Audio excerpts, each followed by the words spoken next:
এতক্ষণ যেসব কথাবার্তা হলো তার মূলে কিন্তু একজন, একটি অকুতোভয় অপাপবিদ্ধ প্রতিবাদী অদেখা নারী মুখ। অদেখা কি? আমার হ্যামলেট মনে পড়ে যাচ্ছে। হ্যামলেট আর হরেশিও দুজনে কথা বলছেন। হ্যামলেট বলছেন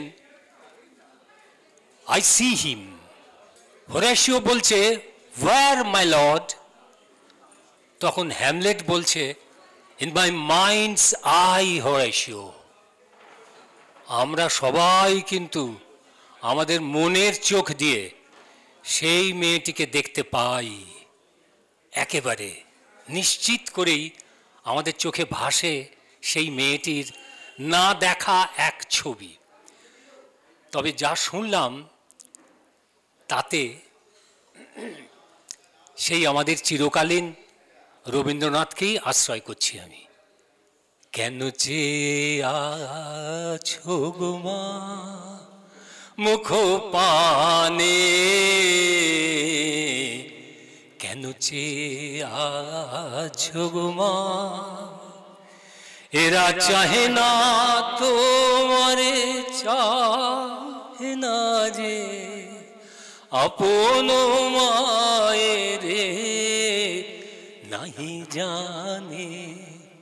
এরা তোমায় কিছু দেবে না, দেবে না, মিথ্যা কবে শুধু কত কি ভানে। কেন চেয়ে আছো মা মুখ পানে, কেন চেয়ে আছো গো মা। তুমি তো দিতেছ মা যা আছে তোমারি, স্বর্ণ শস্য তব জন্মভূমি বাড়ি। তুমি তো দিতেছ মা যা আছে তোমারি, স্বর্ণ শস্য তব জন্মভূমি বাড়ি। জ্ঞান ধর্ম কত পুণ্য কাহিনী, জ্ঞান ধর্ম কত পুণ্য কাহিনী। এরা কি দেবে তোরে কিছু না, কিছু না, মিথ্যা কবে শুধু হীন পরাণে। কেন চেয়ে আছো গো মা মুখ পানে, কেন চেয়ে আছো গো মা।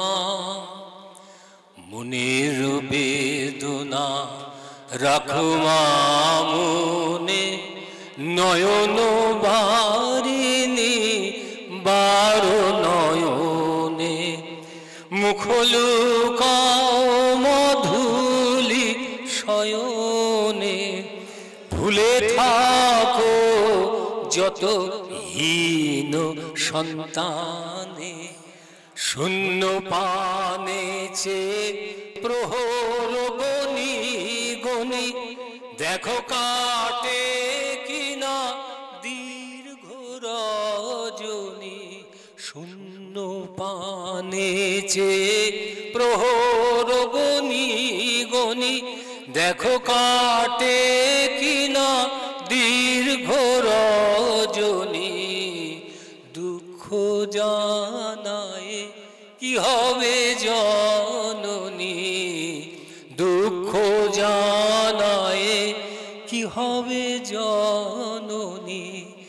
নির্মম চেতনা হীন পাষাণে, কেন চেয়ে আছো গো মা মুখ পানে, কেন চেয়ে আছো গো মা। ধন্যবাদ সৌম্যদাকে। আমরা এবার আরেকটি আলোচনায় আসছি। এখন আলোচনার বিষয় বাংলায় শিশু কিশোর সাহিত্য কি অবহেলিত। আমাদের যে আলোচনার বিষয় তার মধ্যে একটা প্রশ্ন আছে, প্রশ্ন চিহ্ন আছে, প্রশ্ন চিহ্ন দিয়ে শিরোনাম।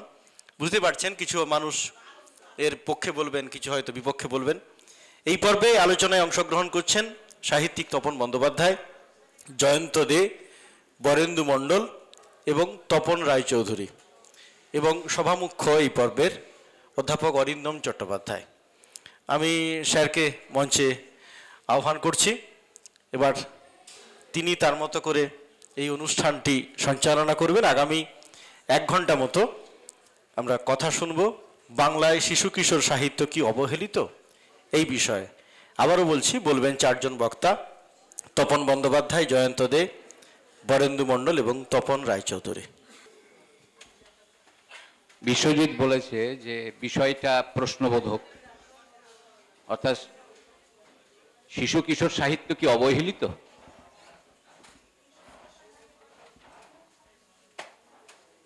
এর পক্ষে বা বিপক্ষে যারা আছেন তারা সেই রকমভাবে বলবেন কিনা আমি জানি না, তবে নিঃসন্দেহে তার আগে যে প্রশ্নের মীমাংসা এনাদের মধ্য থেকে উঠে আসবে সেটা হচ্ছে শিশু কিশোরদের জীবন কি অবহেলিত নয়। যদি জীবন তাদের অবহেলিত হয় তাহলে তাদের কেন্দ্র করে সাহিত্য রচনা অবহেলিত হবে, এটা অনুমান করতে পারি। এর উত্তর পাবো আমরা এনাদের কাছ থেকে। প্রথমেই আমি তপনবাবুকে বলছি।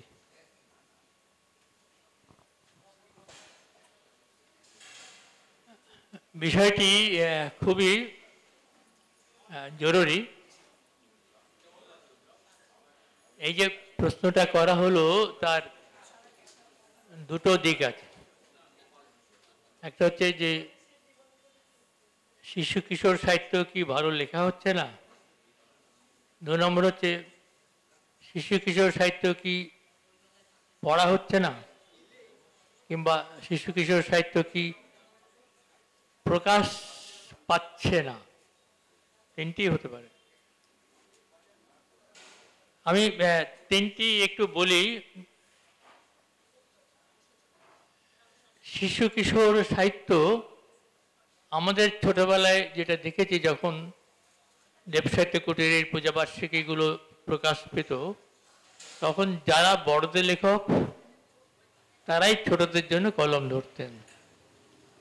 আমরা তারাশঙ্কর বন্দ্যোপাধ্যায়, শৈলেন্দ্র মুখোপাধ্যায়, বুদ্ধদেব বসু, প্রেমেন্দ্র মিত্র, বিধায়ক ভট্টাচার্যের নাটক থাকতো, অনেক তালিকা।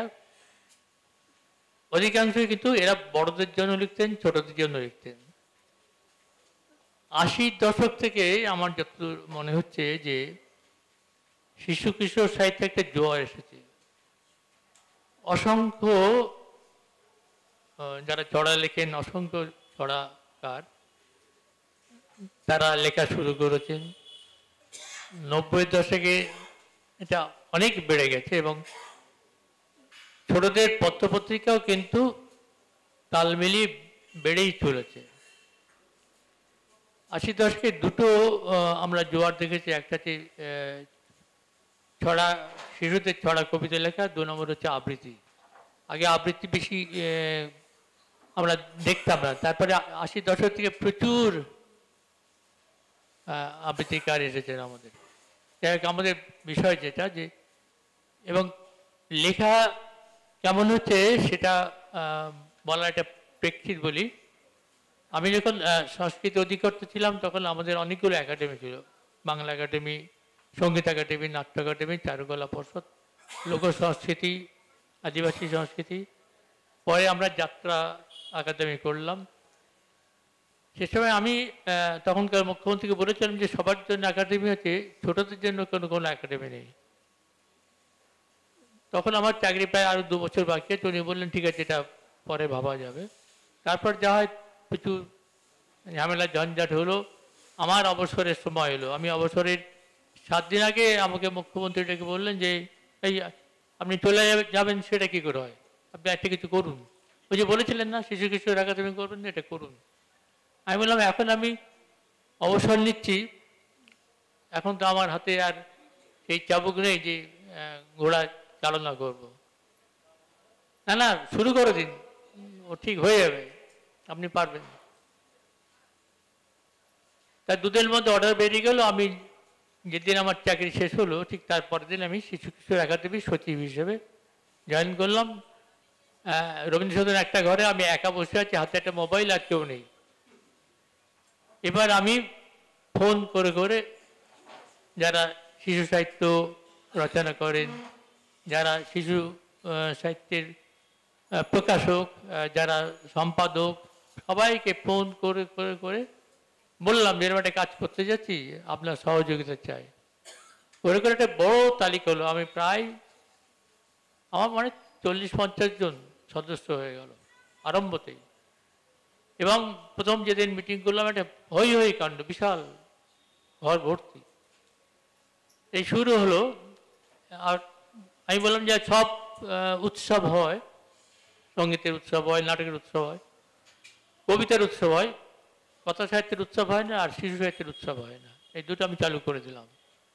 কথা সাহিত্যের উৎসবে প্রায় 300 গদ্য লেখকরা আসতেন।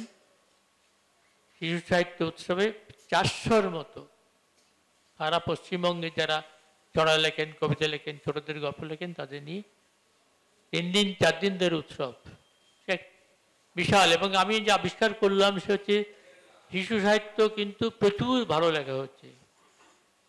অন্তত এই মুহূর্তে পশ্চিমবঙ্গে অন্তত 100-150 ছড়া লেখেন যারা নিখুঁত ছন্দে লিখতে পারেন, 100-150 বেশি হতে পারে। আমি প্রচুর পত্রপত্রিকা পাই এবং যা হয় যে ছোটদের লেখা মানে আগে দেখবো ছন্দটা ঠিক আছে কিনা, তার মানে লেখা কিন্তু প্রচুর হচ্ছে। অর্থাৎ অবহেলা শিশু সাহিত্যিকদের নয়, তারা লিখছেন প্রচুর গল্প, উপন্যাস, অনেকগুলো পত্রিকা প্রকাশও পাচ্ছে। অন্তত 30-40টা ছোটদের কাগজ আছে যেখানে প্রচুর ছড়া, কবিতা, গল্প, উপন্যাস প্রকাশিত হচ্ছে, বিজ্ঞানের লেখা প্রচুর প্রকাশিত হচ্ছে। এবার আসল সমস্যা হচ্ছে পড়া হচ্ছে কিনা। আমার যেটা মনে হচ্ছে যে পড়াই হচ্ছে না, লেখা হচ্ছে, প্রকাশ পাচ্ছে, কিন্তু পড়ছে না। এবং বিপুল সংখ্যক পাঠক যাদের পড়তে দেওয়া হচ্ছে না। অন্তত এই 80-90 দশক থেকে প্রত্যেক অভিভাবক অভিভাবিকা তাদের বাচ্চাদের বলতেন খবরদার বাইরে বই পড়বে না, পড়া বই পড়ি 1st সেকেন্ড হতে হবে। অন্তত 20 বছর ছোটদের হাতে বই পড়তেই দেওয়া হয়। এই যে একটা বিরাট একটা গ্যাপ হয়ে গেল, তার ফলে এখন যারাই 20 বছর পরে যারা চাকরি বাকরি করছে তাদের অধিকাংশ বলছে যে পড়ায় মনোসংযোগ করতে পারি না, কি করবো বলুন তো। আমি সবাইকে যেমন বলি, আমরা উৎসাহ দিই যে বই পড়ো বই পড়ো, বলো বই পড়তে গেলে 2 পাতা পড়ার পরই মনে হয় যে গুলিয়ে যাচ্ছে। অর্থাৎ এই যে না পড়ার অভ্যাস, বড় হয়ে আর অভ্যাস করা যাচ্ছে না। কেউ হয়তো করছেন কিন্তু অধিকাংশই এরা আর মনোসংযোগ করতে পারছে না, বই পড়ছে না। সুতরাং গলতটা গোড়ায়। অর্থাৎ আমরা একেবারে ক্লাস 3-4 থেকে ছোটদের বই পড়া শুরু করেছি। এবং এখানে যারা আছে আমার মনে সবাই ছোটবেলা থেকে যারা বই পড়ছেন, বই পড়া অভ্যাস করেছেন, তারাই কিন্তু পরে পাঠক হচ্ছেন বড় হয়ে। আর একটা বিপুল অংশ যারা কখনো ছোটদের বই পড়েননি, পড়ে বড় হয়নি, তারা বড় হয়ে আর পাঠক নেই। সুতরাং যেটা দরকার সেটা হচ্ছে যে আমি যত বই মেলায় যাই, বিভিন্ন জায়গায় উদ্বোধন করতে যাই, যত বক্তৃতা করি, আমি প্রথম বলি যে ছোটদের হাতে বই তুলে দিতে হবে। এই পড়ার অভ্যাস পাঠক যদি না বাড়ানো যায় তাহলে লিখে কি হবে। আমরা যে এত লেখালেখি করি, কজন পাঠক এসে বলে যে আপনার এই ছড়াটা পড়েছে কি, এই গল্পটা পড়েছে কি, উপন্যাসটা, কজন বলেই না। অর্থাৎ ছোটদের এখনো সেই পর্যায়ে আছে যে বাইরের বই পড়লে আর রেজাল্ট ভালো হবে না। আমি অনেককে বলি যে আমরা পড়া বই পড়েছি, বাইরের বই পড়েছি, আমরা কিন্তু খারাপ বড় হইনি। সুতরাং যে বড় হবার সে বাইরের বই পড়লেও বড় হবে। অনেক বাড়িতে বই ঢুকতেই দেয় না, বাবা মায়ের একেবারে ছোটদের বই ঢুকতে দেয় না। আমি সব জায়গায় বলি যে প্রত্যেক বাড়িতে একটা ব্যক্তিগত গ্রন্থাগার করুন, অন্তত 10টা বই থাকলে 4টে বই যেন ছোটদের বই থাকে। ছোটরা ঘুরবে ফিরবে, হাতে তুলে নেবে, বই পড়া অভ্যাস করবে। প্রথম দিন কাভার দেখবে, দ্বিতীয় দিন একটা পাতা উল্টবে, তৃতীয় দিন দু পাতা পড়বে, করতে করতে বই পড়ার অভ্যস্ত হবে। বাড়িতে যদি কেউ বাচ্চা নাও থাকে তাও ছোটদের বই রাখুন, কারণ তার বাড়িতে অনেক ছোটরা আসতে পারে, তারা ঘুরে ঘুরে দেখবে কী বই আছে কী বই আছে। এই বই পড়ার অভ্যাস যদি না করা যায় তাহলে শিশু কিশোর সাহিত্য তো অবহেলিতই থাকবে। এই যারা লেখেন এখানে শিশু সাহিত্যিক অনেকে আছেন, এটা নিশ্চয়ই অনুভব করতে পারেন যে যেভাবে আমাদের ছোটবেলায় সবাই বই পড়তো এবং একটা বই পেলে আমি শেষ করি আমার এক বন্ধুকে দেবো, সে তার বন্ধুকে দেবে, এই যে রিলে সিস্টেমে পড়া এসব উঠেই গেছে, এখন একেবারে উঠে গেছে। সুতরাং অবহেলিত বলতে পাঠক কমে যাচ্ছে, পাঠক বাড়াতে হবে। এটা কিন্তু আমার যতদূর আমার ধারণা যে অবহেলা তখনই অবহেলার শিকার হবে না শিশু সাহিত্য যদি পাঠক বাড়ানো যায়, ছোটদের হাতে বই তুলে দেওয়া যায়। একটা অভিজ্ঞতার কথা বলি, আমি যখন শিশু কিশোর আকাদেমিতে ঢুকলাম তখন এমন কিছু বই করার কথা ভাবলাম যেগুলো বাচ্চারা পড়বে। একটা স্কিম নিলাম, সারা পৃথিবীর রূপকথা, যে কটা মহাদেশ আছে প্রত্যেক মহাদেশের যত রূপকথা আমরা পাবো ইংরেজি অনুবাদে সেগুলো অনুবাদ করি বই করব। প্রথম খণ্ড ছিল এশিয়া, সেখানে ভারতটা বাদ দিলাম, এশিয়ার সমস্ত রাষ্ট্র থেকে আমরা গল্প নিয়ে অনুবাদ করে বার করলাম। দ্বিতীয়টা শুধু ভারতের গল্প, তৃতীয়টা আফ্রিকার গল্প, এবং তারপরে আমি চলে এসেছি আর সেটাও সলিল সমাধি হয়ে গেছে, আর বেরোয়নি আর কি। কিন্তু এই যে বইগুলো বেরোলো তার একটা অদ্ভুত উদাহরণ বলি। এই রূপকথা কিন্তু প্রচুর বিক্রি হচ্ছিল। সবচেয়ে যেটা বড় বিক্রি এসেছে রাঁচি থেকে, ওখানে একটা বাংলা একাডেমি আছে, সেখানকার একজন তিনি সচিব, তার নাম অর্ধেন্দু সেন, তার বয়স তখন প্রায় 80। তিনি এসে বললেন যে আপনারা কি বই বার করেছেন, খুব বিক্রি টিক্রি হচ্ছে। তা বইটা দিলাম, তা উনি 25 কপি নিয়ে চলে গেলেন। তারপরের মাস এলেন যে সব বিক্রি হয়ে গেছে, আরও 100 কপি দিন। তিনি নিজে 400-500 কপি নিয়ে গিয়ে বিক্রি করতে আরম্ভ করলেন ঝাড়খণ্ডে, যেখানে বাংলা হয়তো সেকেন্ড ল্যাঙ্গুয়েজ বা থার্ড ল্যাঙ্গুয়েজ। তো বললেন যে আপনারা এটা কী করেছেন? আমি কী করেছি? বলে এটা মিরাকল। এখানে যারা বাঙালি বধূ যারা বিয়ে হয়ে চলে গেছে স্বামীর চাকরি সূত্রে, তাদের বাচ্চাগুলো কিন্তু সব হিন্দি পড়ে, কিন্তু মায়েরা তো বাংলা পড়ে। মায়েরা পড়ে পড়ে বাচ্চাদের শোনাচ্ছে সেই গল্প, আর বাচ্চারা হাঁ করে শুনছে, এবং বলছে বহু বাচ্চা বলছে যে আমরা বাংলা শিখবো, বাংলা শিখে আমরা এই বই পড়তে চাই আর কি।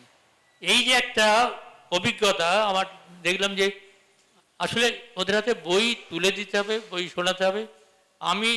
আমার যে লেখক হওয়ার মূলে আমি আমার ঠাকুমাকে বলি, ঠাকুমাকে রোজ সন্ধ্যাবেলা ঘুমানোর আগে আমাকে একটা করে গল্প বলতেন, এবং রোজই ওই রূপকথার গল্প 3 দিন 4 দিন 5 দিনের মাথায় আবার প্রথম গল্পটা বলতে আরম্ভ করলেন। আমি বললাম না, এটা তো শুনেছি, আবার ওর নতুন গল্প হলো। নতুন গল্প কোথায় পাবো? ঠাকুমা বানাতে আরম্ভ করলেন, এবং অদ্ভুত প্রত্যেক রাত্রে নতুন নতুন গল্প শোনাতে আরম্ভ করলেন। উনি ক্লাস 3 পড়া বিদ্যে, এবং পূর্ব বাংলার যেখানে মানুষ হয়েছে সেখানে দক্ষিণাঞ্চল মিত্র মজুমদার পড়েননি। এই কোথার থেকে উনি বানাতেন, এখন আমি আশ্চর্য ভাবি যে আমি তো অত্যাচার করতাম, যে এই যে শুনে শুনে ছোটবেলা থেকে যে গল্প শুনে শুনে আমার মনে যে কল্পনা শক্তির প্রসার ঘটেছিল আর কি। মনোবিদরা বলেন যে 8 বছর বয়স পর্যন্ত মানুষের স্মৃতিশক্তি এইসব বাড়ে আর বুদ্ধি বাড়ে আর কি, 8 বছর। এই সময়ের মধ্যে যে এত গল্প শুনেছিলেন বলে আমার মনে হয় যে আমার যে কল্পনা শক্তি হয়তো সেখান থেকে এসছে। এখনকার মায়েরা ঠাকুমারা বলেন কিনা আমি জানি না, হয়তো বলেন হয়তো বলেন না, বেশিরভাগই বলেন না। সেই জন্যে কল্পনার প্রসারও ঘটছে না। অতএব ছোটদের বই পড়া বাড়াতে হবে, এইরকম একটা ভেঞ্চার নিতে হবে সবাই সর্বক্ষেত্রে। আমি সব জায়গায় বলছি যে বাচ্চাদের বই তোলার জন্য আলাদা আলাদা কিছু ব্যবস্থা করুন। আমি যত বই মেলা যাই সেখানে গিয়ে বলি যে দক্ষিণ কোরিয়ার একটা গ্রাম আছে, আমি খবরের কাগজে পড়েছিলাম, যেখানে প্রত্যেক বাড়িতে একটা করে লাইব্রেরি। আমার শুনে মনে হচ্ছিল যে আমি কখনো বিদেশ যাওয়ার কথা ভাবিনি, এক্ষুনি দক্ষিণ কোরিয়াকে দেখে আসি কোন সেই গ্রাম যেখানে সব বাড়ি বাড়ি লাইব্রেরি আছে। আমি সবাইকে বলি যে বাড়িতে 10 খান হোক, 20 খান হোক, 100 খান হোক, 200 একটা ছোট্ট লাইব্রেরি শুরু করুন। আমি একটা বই দিয়ে শুরু করে এখন কয়েক হাজার বইয়ের মালিক। শুরু করতে হবে। এখানে যারা আছে এদের কথা বলছে না, এরা সবাই বাড়িতে লাইব্রেরি আছে, কারণ সবাই লেখালেখি করেন, সবাই পড়াশোনা করেন। এটা প্রচার করতে হবে সব যারা অন্য মানুষদের আর কি আস্তে আস্তে প্রভাবিত করতে হবে আর কি, যে বাড়িতে লাইব্রেরি করুন, ছোটদের বই আনুন, ছোটদের বই পড়ান, তাহলেই শিশু সাহিত্যের ভবিষ্যৎ আছে, নাহলে ভবিষ্যৎ এরকমই থাকবে। ধন্যবাদ। ধন্যবাদ সাহিত্যিক তপন বন্দ্যোপাধ্যায়। খুব চিত্তাকর্ষকভাবে আজকের প্রস্তাবের উনি বিরোধিতাই করলেন, বললেন সাহিত্য অবহেলিত নয়, অবহেলা হচ্ছে পাঠকের অভাব। এটা কারণেই হয়তো শিশু কিশোর সাহিত্যকে অবহেলিত মনে হচ্ছে। একই কথা কি, একই মনোভঙ্গি কি পোষণ করেন অন্যরা? পরের আলোচক অধ্যাপক বরেন্দু মণ্ডল একাডেমিক ডিসিপ্লিনে কিভাবে দেখছেন বিষয়টাকে একটু জানতে ইচ্ছে করছে। নমস্কার, মঞ্চে যারা বসে আছেন বিশিষ্ট মানুষ, তারা আমার শ্রদ্ধেয়, তাদেরকে আমার প্রণাম জানাচ্ছি। সামনে বিশিষ্ট লেখক পাঠক যারা আছেন তাদের সকলকে আমার হার্দিক শুভেচ্ছা। আজকের যে মূল প্রশ্নটি যেটা নিয়ে আমরা আলোচনা করছি, আমি তপনদার সঙ্গে সহমত যে বাংলায় শিশু কিশোর সাহিত্য আজকের এই সময়ের প্রেক্ষিতে একেবারেই অবহেলিত নয়। তার কারণ ধরা যাক, যখন 19 শতকে, আপনারা একটুখানি আমি পিছিয়ে গিয়েই বলছি, যখন আমাদের বাংলা প্রাইমারগুলো তৈরি হচ্ছিল এবং বাংলা শিশু সাহিত্যের মূল ধরনটা, মূল ম্যাপিংটা যখন তৈরি হচ্ছিল, তখন বাংলা শিশু সাহিত্যের যে ধরনটা ছিল 20 শতকে এসে সেই ধরনটা বদলেছে, 20 শতকের দ্বিতীয়ার্ধে এসে আরেকবার বদলেছে, এবং 21 শতকের এই প্রথম অর্ধে দাঁড়িয়ে আমরা দেখতে পাচ্ছি আজকের বাস্তবতা ভিন্ন, আজকের পাঠক রুচি বদলেছে এবং একই সঙ্গে প্রযুক্তির একটা বিরাট বিস্ফোরণ ঘটেছে। তার সাপেক্ষে শিশু সাহিত্য কেন অবহেলিত নয় বলেই আমার মনে হচ্ছে, সেটার দিক থেকে বলবো যে শিশু সাহিত্যের যে টেক্সটগুলোর সাপেক্ষে আগে আমরা দেখতাম সেটা লিখিত টেক্সট, ছাপা টেক্সট, আর তার আগে ছিল ওরালিটির একটা ধরন, যেটা আমরা ঠাকুমা ঠাকুরদাদের পিসিমাদের কাছ থেকে শুনে বড় হয়েছি। কিন্তু এখন দেখবেন আপনাদের বাড়িতে একটু শিশু কিশোর যারা আছে তারা সানডে সাসপেন্স শুনছে, মন দিয়ে শুনছে। ধরনটা বদলে গেছে, কিন্তু স্টোরি টেলিংটা বদলে গেছে, মাধ্যমটা বদলে গেছে, আসলে সে গল্পই শুনছে। আপনারা একটু খেয়াল করলে দেখবেন অডিও স্টোরির একটা নতুন ধারণা তৈরি হয়েছে। Comics, graphics novel, science fiction, গোয়েন্দা গল্প, অ্যানিমেশন, এই যে শিশু সাহিত্যের পাশাপাশি অনেকগুলো ছোট ছোট বৃত্ত তৈরি হয়েছে, যার সঙ্গে প্রযুক্তির একটা বিরাট যোগাযোগ আছে। আমি আমার এই সময়কে, এই সময়ের আধুনিকতাকে আমি অস্বীকার করতে পারবো না। আমার বাংলা শিশু সাহিত্য সেই আধুনিকতার সঙ্গে সমানুপাতিকভাবে নিজেকে মুভ করছে, নিজেকে প্রতিনিয়ত তার অবস্থান বদল করছে, যেমন তার ধারণাগুলোও খানিকটা বদলাচ্ছে। কিন্তু মূল যে জায়গাটা থেকে একজন লেখক বা একজন, আরও বিশেষভাবে বললে একজন শিশু সাহিত্যিক লিখতে যান, সেই জায়গাটা কি বদল হচ্ছে? এই জায়গায় দাঁড়ালে আমি দেখব যে একেবারেই বদল হচ্ছে না। তার কারণ 19 শতক এবং 20 শতকের বাংলা শিশু সাহিত্যের দিকে যদি আমরা তাকাই, তাহলে দেখব যে সেখানে নীতিশিক্ষার একটা পাঠকে আমরা প্রাথমিকভাবে মুখ্য একটা অবস্থানে দেখতে চাইছিলাম 19 শতকে, এবং যারা লিখতেন তারা ওই মেসেজটাই দিতেন। আপনারা খেয়াল করবেন আজকে যিনি লিখছেন, যেভাবেই লিখুন, যে অবস্থানেই লিখুন, যে মাধ্যমেই লিখুন, সেই মাধ্যমেও কিন্তু তিনি ভেতরে ভেতরে আসলে একটা মেসেজই দিতে চান। তার মধ্যে তার একটা আর্গুমেন্ট থাকে, তার একটা সমালোচনা থাকে, সেই সমালোচনাটা তিনি তো রাখবেনই, এ কারণেই তিনি কলম ধরেছেন কার্যত। ফলে এই যে দেখবেন আজকের এই, আমি একটু আগে যে মাধ্যমগুলোর কথা বলছিলাম, সেখানে লীলা মজুমদার যে আমাদের যে কথাগুলো শেখান তার লেখার মধ্যে দিয়ে, শিশু মনস্তত্ত্বের মধ্যে ক্ষমা করতে শেখানোর একটা পাঠ লীলা মজুমদারের লেখার মধ্যে থেকে আমরা খুব চমৎকারভাবে পেয়েছি।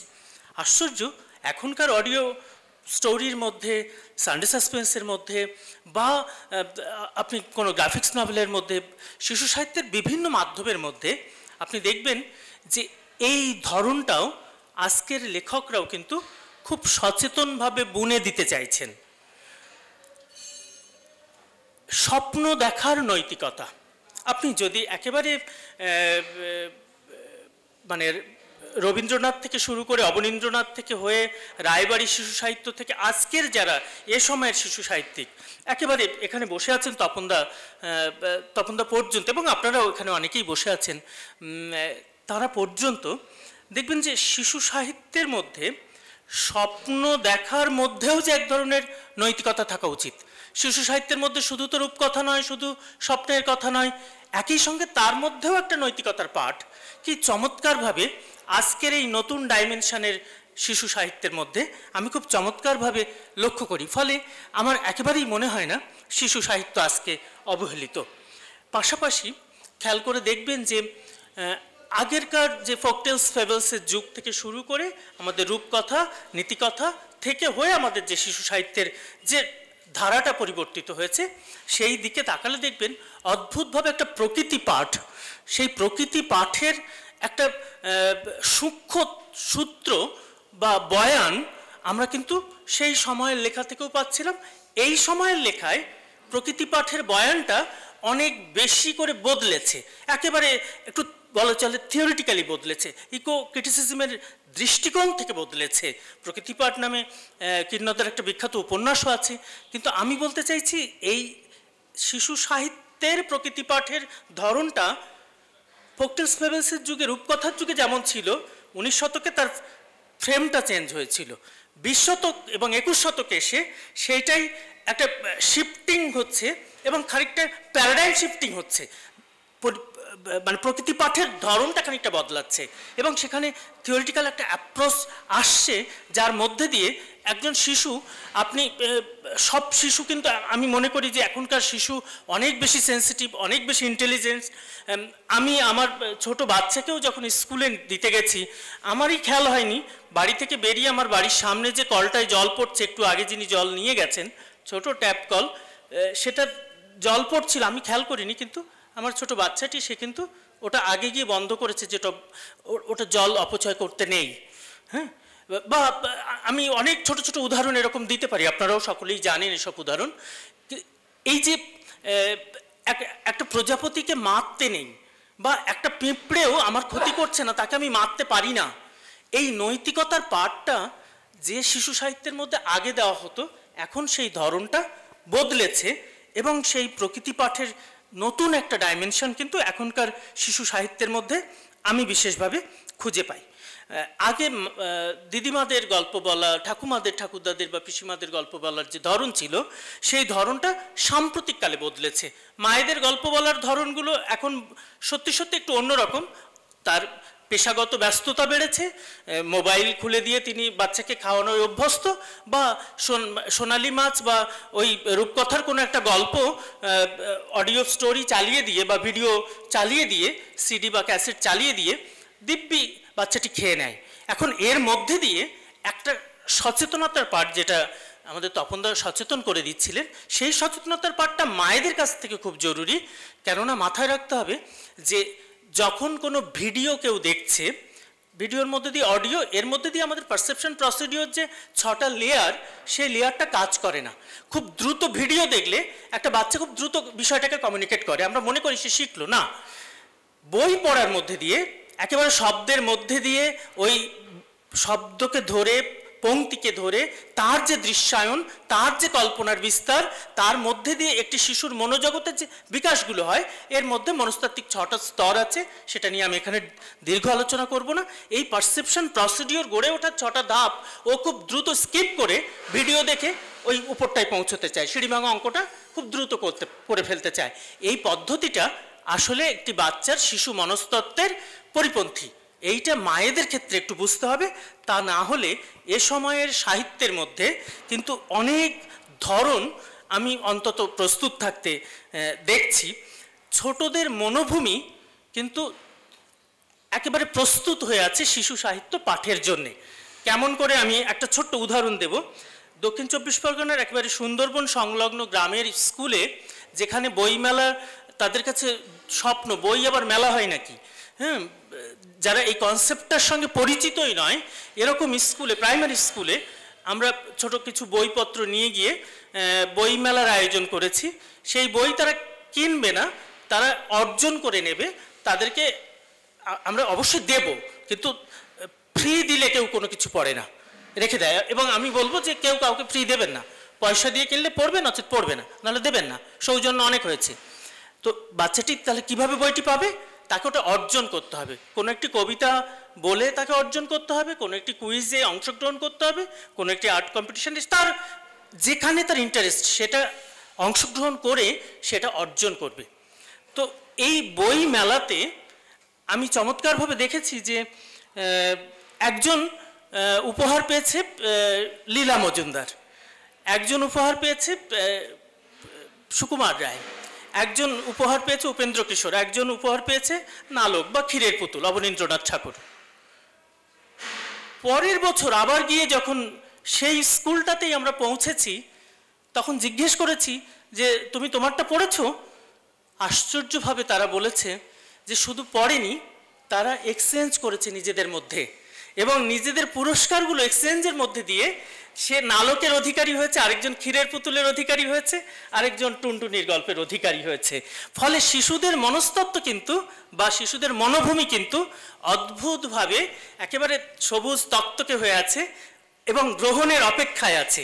তার পাঠকের এই যে উন্মুখ হয়ে থাকা, সেখানে আমরা বস্তুত কাজ ছোট করার জন্যে মায়েরা বা বাবারা তারা যেন একটা ছোট্ট মোবাইল খুব দ্রুত ধরিয়ে না দিই, তাদের জন্য যেন একটু সময় রাখি, তাদের শিশু মনস্তত্ত্বকে বুঝে তার শিশু মানসিকতাগুলোকে একটুখানি বিকশিত হওয়ার যে নানান ক্ষেত্র, সেই ক্ষেত্রগুলোকে যেন একটু বিস্তারিত করে দিই, এটা আমার বক্তব্য। তাহলে শিশু মনস্তত্ত্বকে তারা খুব সুন্দরভাবে পাঠের উপযোগী হবে। আরেকটা কথা একটুখানি বলবো যে শিশু সাহিত্য নিয়ে সাম্প্রতিককালে একটু বড় কাগজ যেগুলো বলা যেতে পারে বাণিজ্যিক কাগজ বা দৈনিক কাগজ, সেই দৈনিক কাগজগুলো কিন্তু কাজ কম করে তুলনায় তপনদা বলছিলেন, খুব চমৎকার বলেছেন যে 8-এর দশক 9-এর দশক থেকে ধীরে ধীরে কিন্তু শিশু সাহিত্যের পত্রিকা বেড়েছে।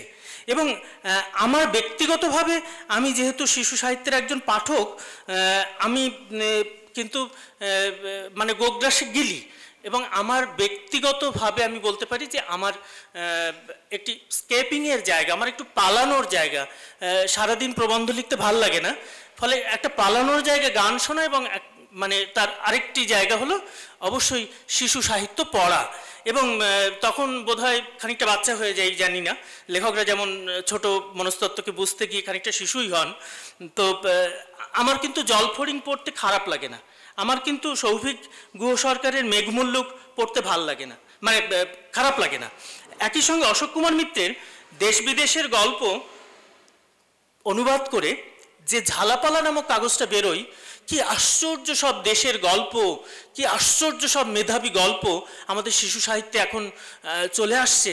আপনারা যদি এই শিশু সাহিত্যের মুখোমুখি হন তাহলে বুঝতে পারবেন যে অন্যান্য দেশের ক্রাইসিসগুলো কেমন, অন্যান্য দেশের বাস্তবতাগুলো কেমন।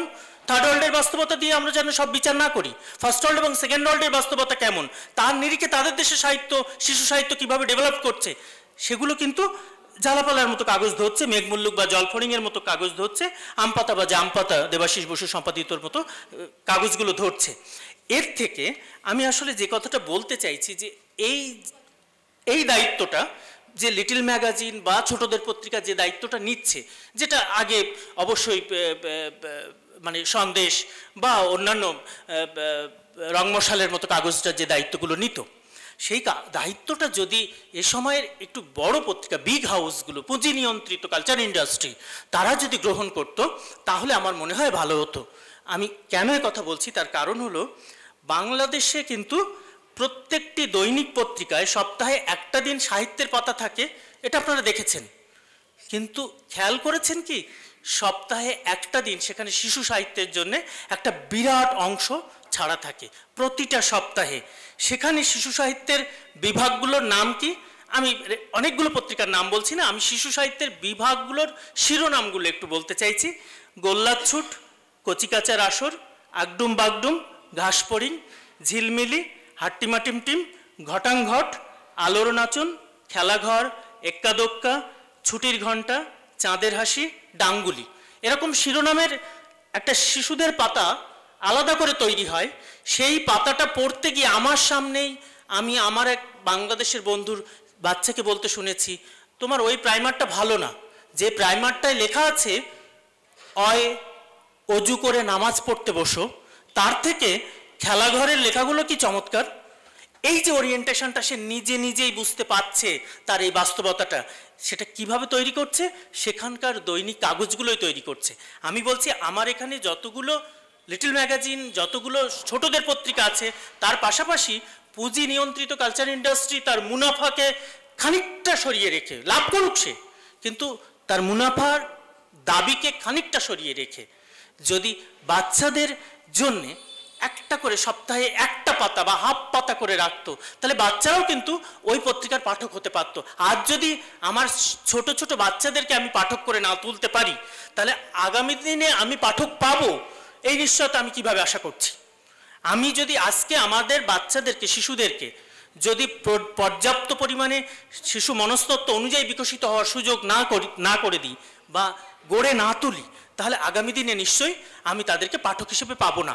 গোটা পৃথিবীতে বই নামক ব্যবস্থাটা কার্যত চ্যালেঞ্জিংয়ের মুখোমুখি এসেছে। একটা সময় বই ছিল না, তখন ওরালিটির যুগ, যেটাকে আমরা বলি pre book age.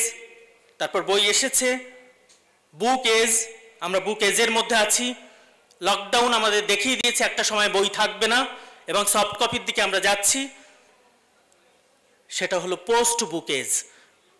Pre book, বুক, পোস্ট বুক, ধীরে ধীরে বই চ্যালেঞ্জের মুখোমুখি এসে যাচ্ছে গোটা পৃথিবীতে। ফলে বই নামক ব্যবস্থাটাই যেখানে চ্যালেঞ্জের মুখোমুখি, আমার শিশু সাহিত্যও চ্যালেঞ্জের মুখোমুখি। ফলে শিশু সাহিত্য তার এই নতুন নতুন বাস্তবতাকে সে অতিক্রম করতে চাইছে, তার নতুন নতুন কি বলবো প্রযুক্তির সাহায্য নিয়ে। ফলে এই জায়গা থেকে আমাদের খানিকটা বেরোতে হবে, আমাদের দায়িত্ব আছে, অনেকখানি আছে।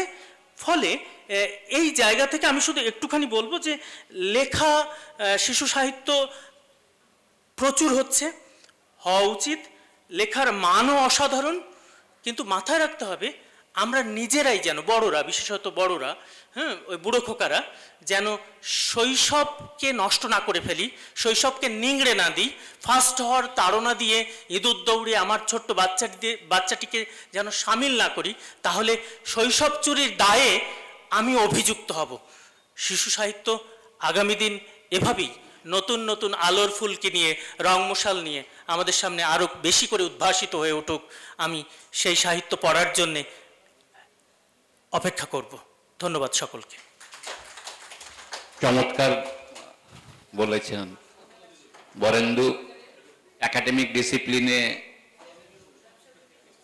বরেন্দু বস্তুত সাহিত্যিক তপন বন্দ্যোপাধ্যায়ের কথাকেই সমর্থন করেছে, কিন্তু ধরন বদলেছে, কিন্তু ধারণ করতে পারছে না পাঠক হিসেবে শিশুরা, কারণ শিশুদেরকে ঘরে ঘরে তেমনভাবে তৈরি হতে দেওয়া হচ্ছে না। এটাই বরেন্দুর বক্তব্য। এবং এক্ষেত্রে বৃহৎ সংবাদ মাধ্যম বা সংবাদপত্রের বা পত্রিকার দায়িত্বের কথা বরেন্দু স্মরণ করে দিয়েছে। পরের বক্তা জয়ন্ত দে। নমস্কার। বরেন্দু আমার হয়ে সব বলে দিয়েছে, আমার কিন্তু পুরো ঘেঁটে গেছি। হ্যাঁ, এবার ঘেঁটে যাওয়া জায়গা থেকে দেখছি তপনদার বরেন্দু যেহেতু বলেছে, আমি একটু উল্টো কথাই বলি। আমার মনে হয় শিশু সাহিত্য অবহেলিত তো বটেই, এবং এর জন্য সবাই দায়ী, সবাই।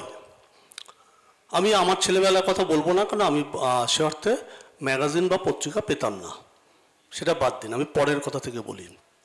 কিছুদিন আগে একটা বড় পাবলিকেশনে ওইসব, ওই যে বইমেলার সময় বসতে হয় না, ওই আসে সই ফই, ওই সময় বসেছিলাম। তা আমার পাশেও একজন বসেছিল। সেখানে একজন লেখকের কাছে একটা বই নিয়ে আসে। বইটা পুরো একটা কি বলবো, একটা মানে সেই খুব স্বল্প বসনা একটা মেয়ের ছবি, এবং সেখানে মানে প্রচ্ছদ। আমি লেখককে বললাম, এই তুমি সই করে দিলে এটা? ছেলেটাকে নাম জিজ্ঞাসা করলো, বাচ্চাটার নাম জিজ্ঞাসা করলো, নাম বললো, সে ঘসঘস করে সই করে দিল, এরকম আরে সই করে দিল। আমি বললাম, তুমি এটা সই করে দিলে? বলে ও দেখো না, বাবা মা দেখো কিনে পাঠিয়ে দিয়েছে, ওর ছেলের নাম, মানে খুবই খারাপ বইটার কভারের ছবি। আমাদের ছোটবেলায় মনে আছে আমি যখন স্কুলের মানে বই পড়তে পেতাম, এটা পরে আসবো, বই পড়তাম স্কুলের যে লাইব্রেরি ছিল সেখান থেকে।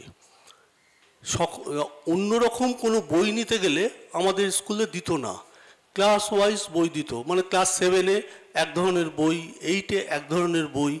পরবর্তী সময় যখন অন্যরকম বই পড়ার জন্য, কেন তো আমি তো জাম্প করেছি, আমি তো শিশু সাহিত্য পড়িনি, আমি একেবারে নবকল্লোল পড়ে বীরু চট্টোপাধ্যায় পড়েছি। আমি জাম্প করার পর আমি অন্যরকম যখনই বই পড়তে চাইতাম তখনই আমাকে বলতো না এই বইটা ক্লাস 9-এর। এই যখন, অথচ আমার পাশে যে তা বহু বিক্রিত একজন লেখক, সে কিন্তু একটা বই বিক্রি করার লোভ সামলাতে পারলো না, বা বললো না যে যাও তোমার মাকে বা বাবাকে বলো বইটা নিয়ে এসে সই করাতে। বইটা বিক্রি হলো। আমি দেখেছি পুজোর আগে আগে যে সমস্ত ম্যাগাজিনগুলো লেখা চায় বেশিরভাগ ক্ষেত্রে নিশ্চিত লেখা হচ্ছে রহস্য আর ভূত। রহস্য, এখন শিশু সাহিত্য দাঁড়িয়ে রয়েছে, শিশু সাহিত্য দাঁড়িয়ে রয়েছে রহস্য আর ভূতের জন্য। এগুলো কিন্তু আমার মনে হয় ছোটরা পড়ে না, ছোটদের বাবা মারা পড়ে, তারাই পড়ে। এবং পুরোপুরি কিন্তু মানে আপনি বড় কাগজগুলোতে দেখবেন 5টা উপন্যাস থাকলে তার মধ্যে 4টে রহস্য থাকে, বা অনেক সময় 5টা, এক বছর 5টাও থেকেছে। ছোট কাগজগুলোও প্রায় তাই, একটা আধটা অন্যরকম লেখক লিখে ফেলেছেন বলে ছেপেছে, বলেছিল, আমন্ত্রণ করেছিল বলে ছেপেছে, না হলে বলতো। আমাকেও কিন্তু যেখানে যেখানে ছোটদের কাগজে লিখি প্রায় জায়গায় মানে একটা ইঙ্গিত দেয়, আরে ভূত লিখবেন তো একটা জমিয়ে, বা একটা রহস্য হলে ভালো হয়, বুঝলেন। আমি বলি হ্যাঁ লিখি তো, কারণ আমার পয়সা দরকার এবং ছাপা দরকার, তাই জন্যই লিখে ফেলি। দায়িত্ব লেখক নেয় না, বই বিক্রির জন্য লোভ সামলাতে পারে না, পুজোর সংখ্যায় নাম থাকা এবং নিজের লেখা ছাপারও লোভ সামলাতে পারে না। তাহলে কি স্কুল? মনে করে দেখুন, মানে এটা হলো বই, বই যারা বিক্রি করছে, বেশিরভাগ শিশু সাহিত্যের যে পত্রিকা বই রয়ে তার মধ্যে যে কাগজগুলো একটু ছড়া থাকে, বেশিরভাগ অংশ ছড়া থাকে, সেই কাগজগুলো কিন্তু সত্যি সত্যি ভালো কাগজ হয়।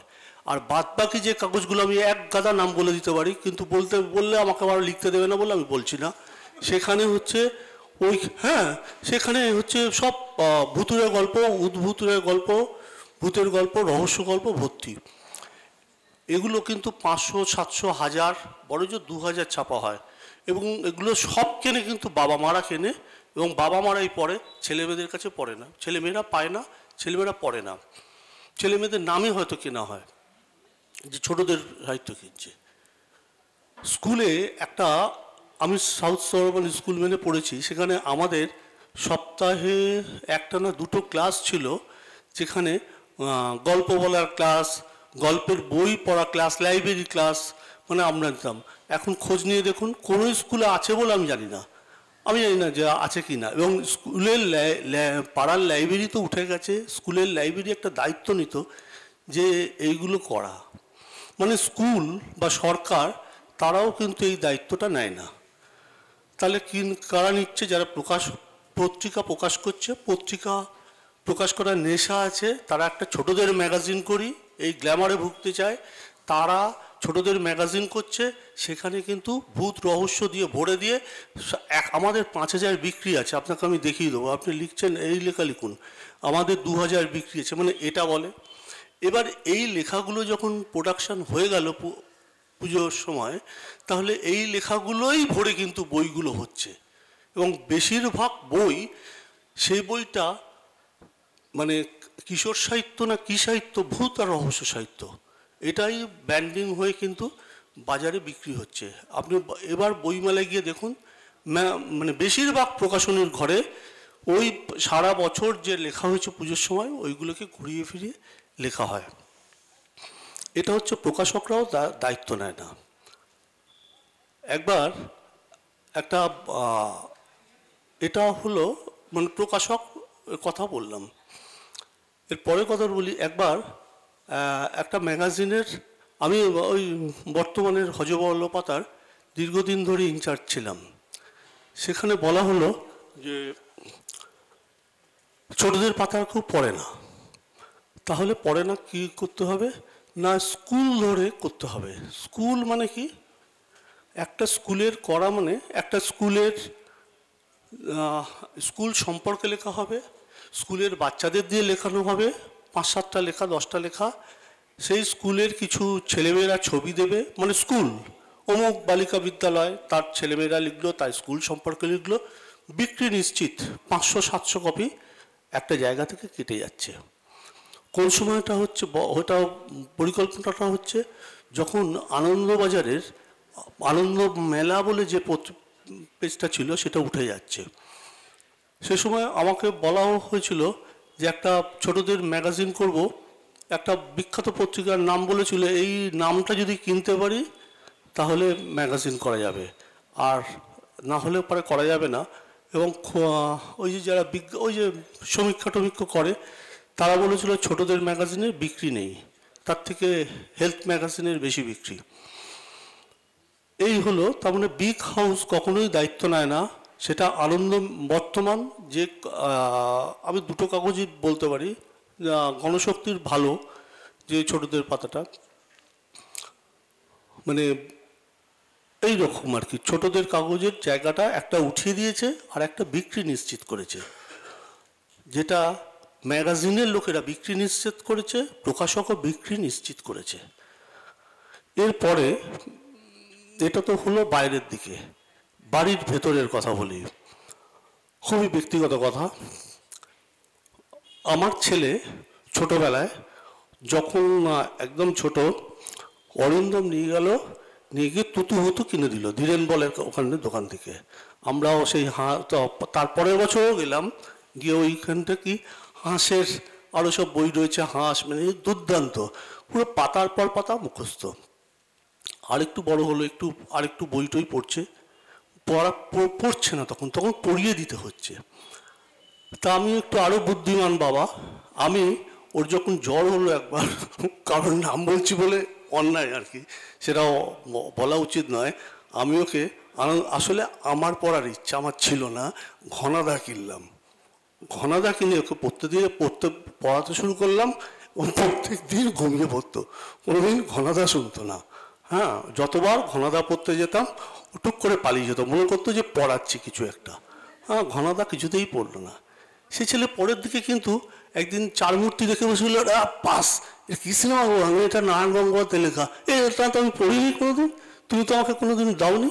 আমি দিইনি, কিন্তু একটু বড় হতে তারপর থেকে ও প্রায়, আমার ছেলে মানে ওই রকম বই একদম পড়তো না, কারণ ওই আমার ঘরেই ঢুকতো না, সারাদিন দেখতো বই নিয়ে বই চলছে, এবং বই নিয়ে লেখা নিয়ে খাঁচকাছানি চলছে, পড়ার বইটা আর কোনো রকম হলো। তো ক্রিকেট খেলবে, অন্য কিছু করবে, যেটা সবাই করাতে চায়, আমরাও সেটাই করাতে চেয়েছিলাম, যে ক্রিকেট একাডেমিতে ভর্তি হচ্ছে, অমুক শিখছে, গান আঁকা শিখছে। অর্থাৎ আমরা কিন্তু চেষ্টা করছি যে বই পড়া, আমি নিজে অন্তত চেষ্টা করছি বই পড়তে লাগবে না, তার থেকে বঞ্চন ক্রিকেট খেলে যদি বা কিছু একটা করতে পারে, এটা অনেস্ট কনফেস, এর মধ্যে কোনো কিছু নেই, আবার যদি হতে পারে সেটা ভালো হবে। পরবর্তী সময় আমি ওকে যখন বইমেলায় নিয়ে গেলাম, বইমেলা এখনো পর্যন্ত আমি এটা দেখি, অনেক বাবা মা এসে বইমেলায় তার পছন্দের বই ছোটদের কিনে দেয়, ছোটদের পছন্দের বই কিন্তু কিনে দেয় না। আমিও দিইনি, এখনো বাবা মারা দেয় না। তারা হয়তো নিজের জন্য 1000 টাকা বাজেট, তাদের জন্য হয়তো 500 টাকা 700 টাকা বাজেট, সেখানেও কিন্তু বাবা মা নিজের পছন্দটাই সেখানে বই কিনে দেয়। এবং আমার ছেলেকে নিয়ে গিয়ে যখন 7-8 পড়ে, তখন আমি বইমেলায় নিয়ে গিয়ে আমিও কিন্তু তাই করতাম, ওকে যে ইংরেজি বইগুলো কিনে দেওয়ার চেষ্টা করতাম বা বাংলা বইগুলো কিনে দিতাম, সেগুলো সব আমার পড়া নয়, বা ওকে মানে আরও ভালো বই পড়বো বলে ওর বইয়ের প্রতি একটা বিরাগ জন্মে গেছিলো, বই পড়েনি। আইএস যখন পাশ করলো, তখন দেখলাম হায়ার সেকেন্ডারি পাশ করার পর, তখন দেখলাম প্রথম আমাদের বাড়িতে পয়সা দিয়ে ওর পরীক্ষার রেজাল্ট এবং তার জন্য কিছু পয়সা পেল, এবং কিছু বন্ধুবান্ধব, ওই বন্ধুবান্ধবরা লাইব্রেরিয়ানের কাজ করলো। বন্ধুবান্ধবরা তুই এই পড়েছিস, তুই ওই পড়েছিস। আমাদের বাড়িতে আমি মনে হয় সেদিনকে ফোন করে অরিন্দমকে ফোন করে বললাম, অরিন্দম একটা দুঃখ ঘুচলো, আমাদের বাড়িতে প্রচুর কামড় খাপকা সব ঢুকে পড়েছে। দেখলাম আমাদের বাড়িতে কাঁধা খানিক সমস্ত ওই বই ঢুকে পড়ল, এবং আমি খুব খুশি যে ওই বই ঢুকে পড়েছে। কিন্তু পাশাপাশি দেখলাম যে ছোট ছোট ওই সফট পর্ন টাইপের যে বইগুলো তখন প্রেমের বইগুলো, বা ওই কী বলে বংশ বই নাকি বলে, বংশ, ওইগুলোও ঢুকেছে। তা আমি একদিন বললাম যে তুই এই বই সব বই পড়ছিস, এগুলো কী রে? আমি কিন্তু ভুলে গেছি যে ক্লাস 8-এর গল্পের বা 9-এর গল্পের ক্লাসে প্রথম আমি কিন্তু হলুদ বই পড়ে ফেলেছি। হ্যাঁ, আমি কিন্তু নিজের অস্তিত্বটাকে ভুলে গিয়ে দেরি বেশি বলছি, আমি কিন্তু তখন শাসন করা শুরু করলাম, তুই এই বই পড়ছিস কেন? তো আবার ওর সঙ্গে আমার খিচখিচানি তৈরি হলো যে তুই, তারপর বেশ করেছি পড়েছি, তখন তো হায়ার সেকেন্ডারি পাস করে গেছে, আমি বলার চেষ্টা করছি। এবং এই রকম সময় ও দেখলাম বিরক্ত হয়ে গেল, কাফকা কামুক পড়লো, চেতন ভগত, আমিষ খুব পড়তে শুরু করলো। তো পড়তে শুরু করলো, পড়ছে। তারপর কদিন পর দেখলাম আরও একটু বড় হওয়ার পর দেখলাম সব বইগুলো নিয়ে বাইরে বললো, আমার এই ঘরে আর এই বইগুলো থাকবে না। চেতন ভগত, আমিষ টামিষ সব বের করে, সব আরও সব এইরকম সব লেখকের বই বের করে দিল। এখন সেখানে কিন্তু আমাদের বাড়িতে এখন দস্তয়েভস্কি পড়ছে। এবং আমাকে কদিন আগেই আমি একজনকে ফোন করছিলাম, তাকে বলছে ওই যে 100 Years Solitude দেখার পর আমি বলছিলাম, তাকে আলোচনা করছিলাম, তখন আমি বলছিলাম আমি তো ইরফান না কার কবির, যেটা ইয়ের অনুবাদ, কার অনুবাদ যেন, দুজনে আনিসুজ্জামানের একটা অনুবাদ, আর একটা যেন কার, না 100 Years Solitude যেটা মার্কেজ, মানবদার না, দুটো অনুবাদ। হ্যাঁ, একটা আনিসুজ্জামান আর একটা কি, আর একটা কার, মানবদার না, কার একজন না, দুজনের অনুবাদ নিয়ে কথা বলছি। ও তখন বলল যে আমি দুটোই পড়েছি। আমি কি দুটো পড়েছিস? বললো যে এই দেখো, এটা আমি কিনেছিলাম, এটা আমেরিকান মার্কেজের অনুবাদ, আর এটা হচ্ছে লন্ডন থেকে বেরিয়েছে, লন্ডন। আমিও তখন জানলাম যে ইংরেজিতেও দুটো অনুবাদ বেরিয়েছে, দুটো অনুবাদই ও পড়েছে। তারপর আমাকে বলছে তুমি পেদ্রো পারমো দেখেছো? আমি বলছি না, দেখিনি তো। বলছে এনাও বলছি আমি পড়েছি, এটা মানবেন্দ্র বন্দ্যোপাধ্যায় অনুবাদ। বলে তুমি বইটাও পড়ো, এটাও দেখো, দেখতে সুবিধা হবে। আমি যখন গাইড করা ছেড়ে দিলাম, তখন আমার ছেলে কিন্তু পড়া শুরু করলো। অর্থাৎ বাবা মায়ের ভ্রান্তিতেও ছেলে মেয়ে কিন্তু অনেক সময় দিগ্ভ্রষ্ট হয়। একটা সময় দিগ্ভ্রষ্টের একটা জায়গা হচ্ছে সোসাইটি, স্কুল, সরকার, আর একটা জায়গা হচ্ছে অর্থ, যেখানে প্রকাশক এবং সম্পাদক, আর একটা জায়গা হচ্ছে মিডিয়া এবং বাবা মা। সবাইকে নমস্কার। ধন্যবাদ জয়ন্তবাবু। উনি কিন্তু আজকের প্রস্তাবের বিরোধিতা করেছেন, এবং উনি বিরোধিতা করে বলেছেন যে বাড়ি থেকে, ওনার নিজের জীবন থেকে বলেছেন, লেখক কোনো দায় নেন না, যারা লেখেনও, উনিও একজন লেখক, প্রকাশক কোনো দায় নেন না, এমনকি অনেক ক্ষেত্রে গার্ডিয়ান, অভিভাবকও কোনো দায় নেন না। তার ফলে আজকে যা হবার তাই হচ্ছে। আজকে শেষ বক্তা তপন রায়চৌধুরী।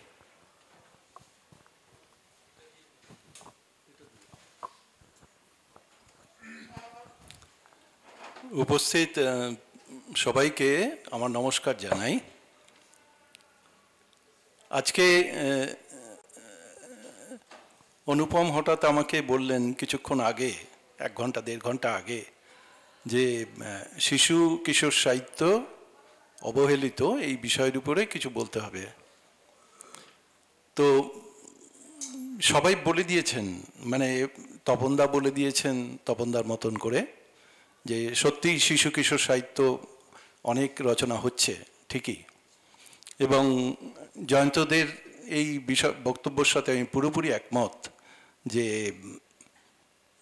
ভয় এবং রহস্য এইসব নিয়ে বেশি লেখালেখি হচ্ছে, ভূত এইসব নিয়ে লেখালেখি হচ্ছে।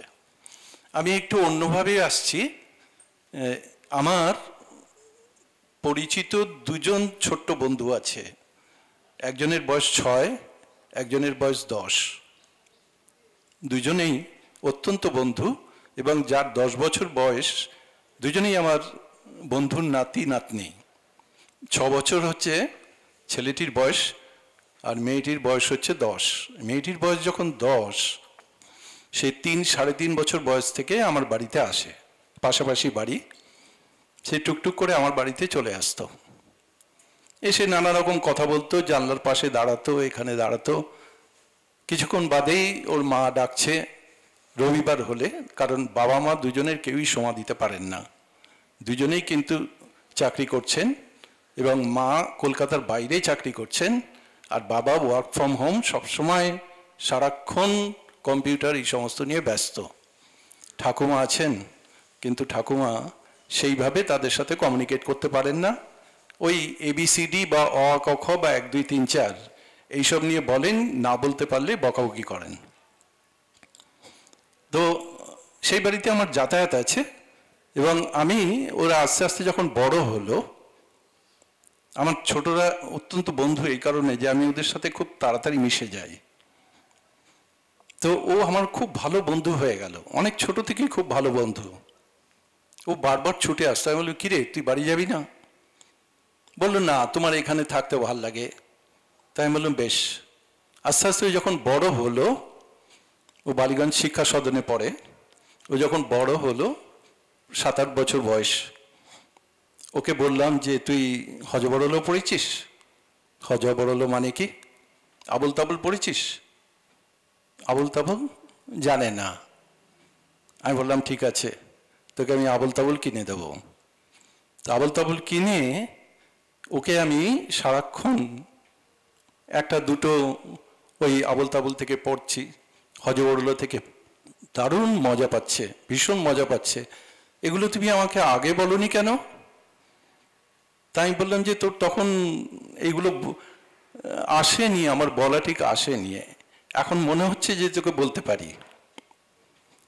তো ও ওই কয়েকটা আবল তাবলের কবিতা শুনে ও এত চমৎকৃত হয়ে গেল যে ও নিজে ঠিক মতন বাংলা পড়তে পারছে না, কারণ আমার মুখ থেকে শুনলে তখন ওর ভালো লাগছে।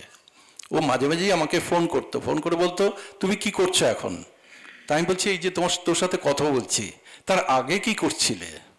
মানে এত স্পেসিফিক। বললে একটু আসবে সন্ধ্যেবেলা? কেন না, আবুল তাবলের কবিতা তুমি আমাকে শোনাবে। তা আমি সত্যি সত্যি পারপাসলি রিলিজিয়াসলি আমি ওর বাড়িতে যেতাম, এবং 0.5 ঘন্টা 45 মিনিট আবুল তাবলের বিভিন্ন কবিতা ওকে শোনাতাম। ও মন্ত্রমুগ্ধের মতন শুনতো।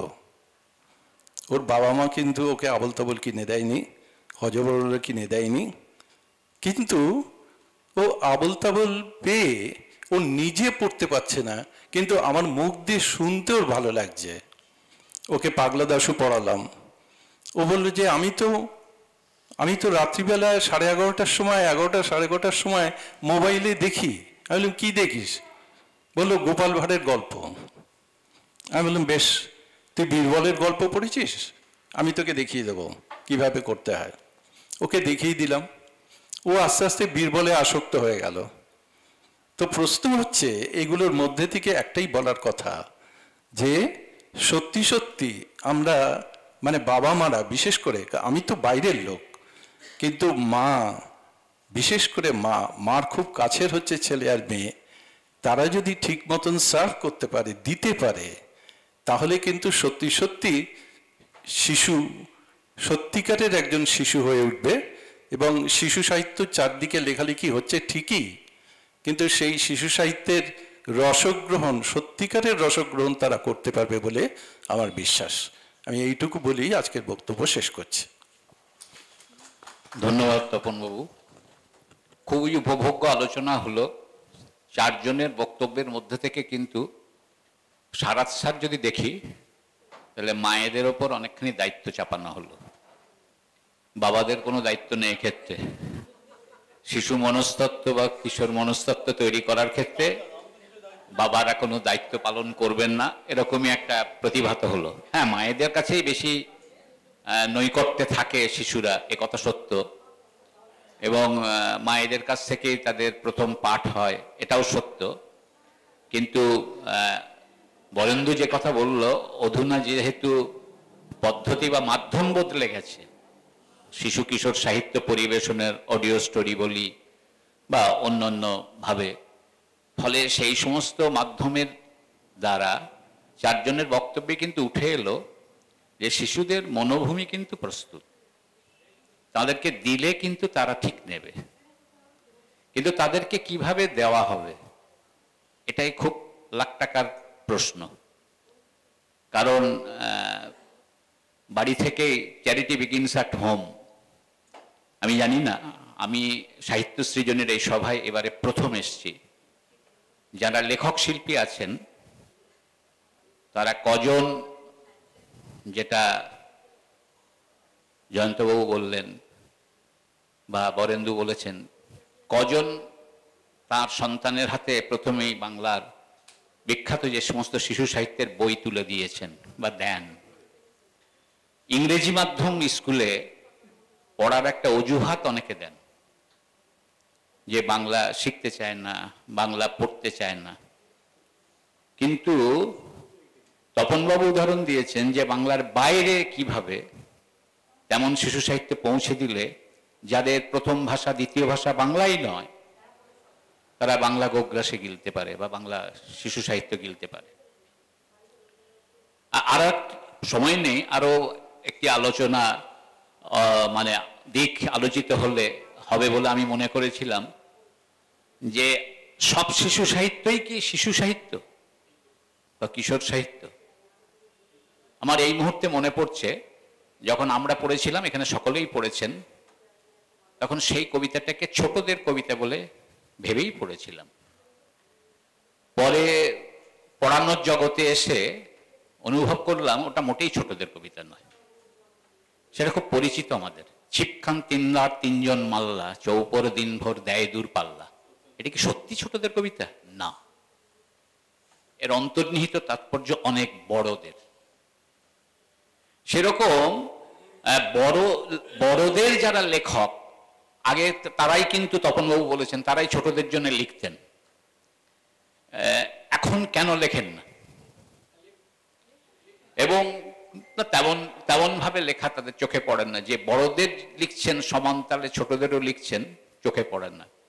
আর সবচেয়ে বড় কথা হচ্ছে তাদের পরিসর নেই, সংবাদপত্রের পাতায় নেই, সমাজ মাধ্যমে নেই, বাড়িতে নেই। ফলে পরিসর না থাকলে শিশু কিশোরের মন তৈরি হয় না, এবং শৈশবটা তো তাদের চুরি হয়ে যাচ্ছে। কাঁধে ভারী ব্যাগ, ক্লাসে প্রথম হওয়ার চাপ, ঘন্টায় ঘন্টায় কারোর কোচিং, প্রাইভেট টিউশন, কিছু একটা হতে হবে। এর মাঝে সত্যি কথা তার গল্পের বই পড়ার সময়টাই বা কোথায়? আমি মাঝে মাঝে অবাক হই, আমরা সময় পেতাম কি করে? স্কুল থেকে এসে এক পেট ভাত খেয়ে খেলার মাঠে ছুটতাম, সন্ধ্যাবেলায় পড়তে বসতাম, এবং অনেক সময় এমন হয়েছে যে পড়ার বইয়ের তলাতে গল্পের বই থাকতো, মা যখন রান্নাঘরে যেত তখন গল্পের বইটা পড়তাম, আবার যখন বলতো কি পড়ছিস তো, স্কুলের পড়া বা টাস্ক দিয়েছে, তখন আবার তলাতে গল্পের বইটা চলে যেত। এরকম কি এখন কোনো শিশু কিশোর করে? আমার জানার নেই। আর একটাই, ওইটাই সর্বনাশা সবচেয়ে।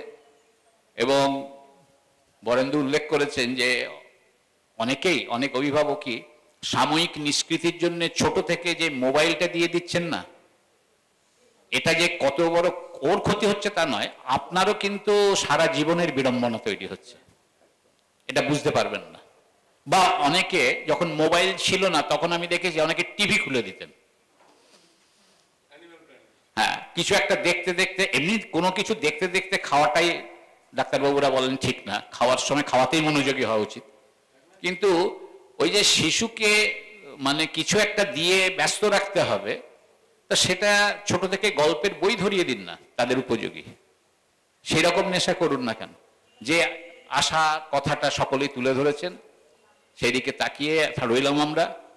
আর সাহিত্যিকদের দায়িত্ব জয়ন্তবাবু বললেন যে যতই অস্বীকার করুন দায়িত্ব কিন্তু নিতেই হবে, নইলে আজকের শিশু তো আগামী দিনেরই বড় নাগরিক, তাদের কাছে যদি পৌঁছে দেওয়া না হয় সমসাময়িক বার্তা, তাদেরকে যদি তেমন উপযোগী করে না তোলা হয়, সাহিত্য পড়ার ঝোঁকটাই যদি তাদের চলে যায়,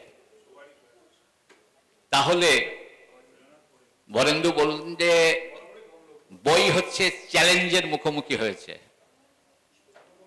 বইমেলা দেখে তা মনে হয় না। আবার অনেকে বলেন বইমেলায় যত লোক যান তার অর্ধেক লোক ফিশ ফ্রাই খেতে যান। ফলে যত কিছু দেখতে পাই আমরা তত মানে আসলে ঘটছে না। আবার কিন্নর যেটা বলবার চেষ্টা করছেন, চিরকালই পাঠক সবাই নয়, কেউ কেউ সত্যিকারের পাঠক, সেটা থাকবে। আর আমি মনে করি চ্যালেঞ্জ যত বেশি আসবে তত বেশি বোধহয় স্ফুরণ ঘটবে। চ্যালেঞ্জ থাকুক, শিশু কিশোর সাহিত্য আরো আরো আরো পল্লবিত হোক। সকলকে আন্তরিক ধন্যবাদ।